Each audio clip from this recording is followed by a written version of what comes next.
Hello, welcome back to the channel. This is Miracle Maker Football channel. In this video, we are discussing 5 talking points for Newcastle United versus Chelsea on Saturday, which is tomorrow. So stay tuned. If you are yet to subscribe, why don't you subscribe to the channel and hit the like button on this video.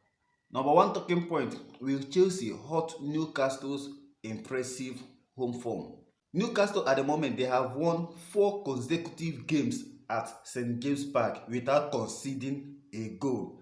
They have won 4 and they are yet to concede. And Chelsea, coming to St. James Park, they have scored a whooping 14 goals in 5 games. In their last 5 games, they scored 8 goals in their last 2 games against 2 of the best teams in the division, against Man City and Tottenham. So with Chelsea in this kind of scoring form, can Newcastle maintain their impressive home record against the high-flying Blues? I doubt it will be possible for Chelsea to leave St. James Park without scoring a goal. I don't see Newcastle beating Chelsea.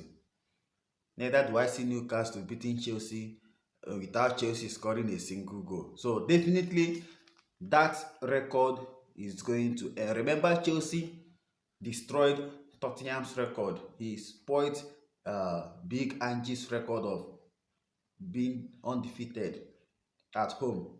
Tottenham were yet to lose a single game in all competition, but Chelsea dismantled them. So I'm seeing the same case for a Newcastle squad that is depleted due to injuries.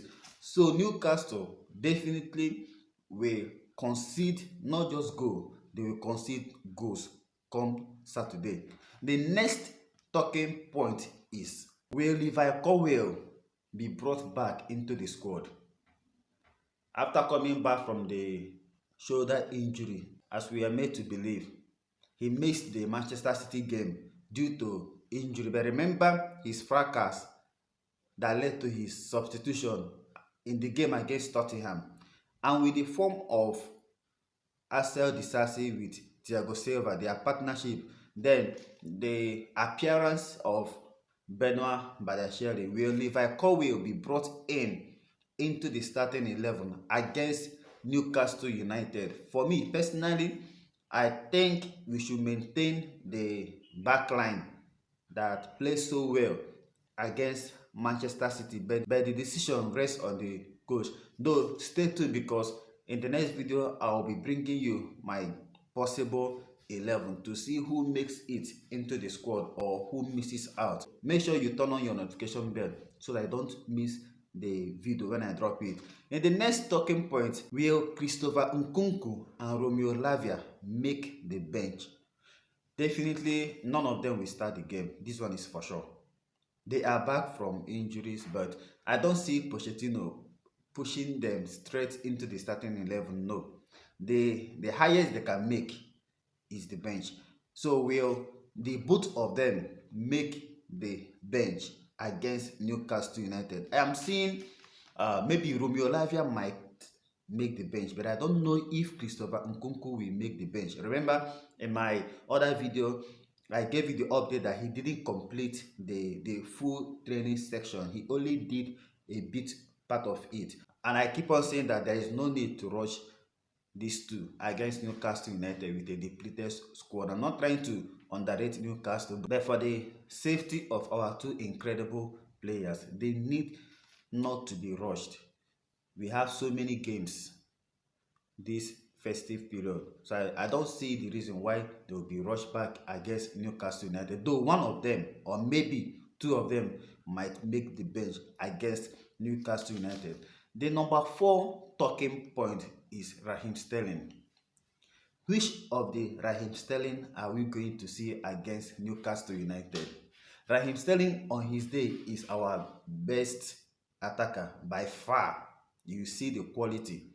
He reminds you of Eden Hazard. But the issue with Raheem Sterling is inconsistency. Raheem Sterling can turn to be a prime hazard in one game, but in the next game he will ghost, he will go missing. And any game that Raheem Sterling is in the mood, Chelsea definitely will have advantage in that match. See what happened against Manchester City. Kyle Walker didn't have the freedom to burst forward. He occupied the Manchester City's defense. They were busy with him. He destroyed them. That's why Chelsea had the foothold on this match. So if he can replicate the Manchester City's performance, trust me, we are going home with the 3 points. So will Manchester City's Raheem Sterling turn up for this game? Are we going to see the inconsistent Raheem Sterling? We wish for the former. We wish to see the Raheem Sterling that destroyed Manchester City against Newcastle United. The next talking point is Cole Palmer. Look at this.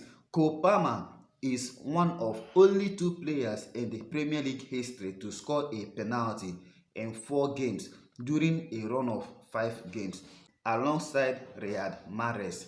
Ever since coming to Chelsea, Cole Palmer, he has scored 4 goals, and all these 4 goals came from the penalty spot, and he is already in talks of a Premier League record. This is the record shoot. Palmer next goal will come from the penalty spot. He will be the youngest player to score the first 5 goals in the competition from the penalty spot. His next goal, if he scores against Newcastle, it will take his tally to 5, meaning that all his first 5 goals has come from the penalty spot, and he will be the youngest to achieve that feat. Another record he is eyeing is that of Mobile. If he surpasses Mobile, the next landmark to aim for Cole Palmer will be the most penalties scored in a single Premier League season. Andy Johnson's 11 penalty scored for Crystal Palace in 2004-2005 holds the record. So Cole Palmer has a record to target. If he gets a penalty today, it will take his penalty tallies to 5, but the record is 11. Can he break the record for the most penalties scored in a single season for a player? The record is held by Andy Johnson in 2004, 11 goals. It is a long record. It is a difficult record to break, but we will see. With the form of Raheem Sterling, he is bound to be getting penalties. Raheem Sterling is quick. He is so quick. So with this form, he is bound to be getting penalties at least once every 3 games. And this is what Cole Palmer had to say about taking penalties. He said that, "I'm not going to say I work on penalties, because I don't. Following that match, I just trust in my natural abilities, and thankfully it went in." So guys, these are some of the talking points for the match between Newcastle United and Chelsea. Let me see your opinion in the comment section. What is your take on these talking points? Stay cool, because we'll be bringing you the possible lineup between Newcastle and Chelsea. Stay cool and stay blessed. Blue always will be the color.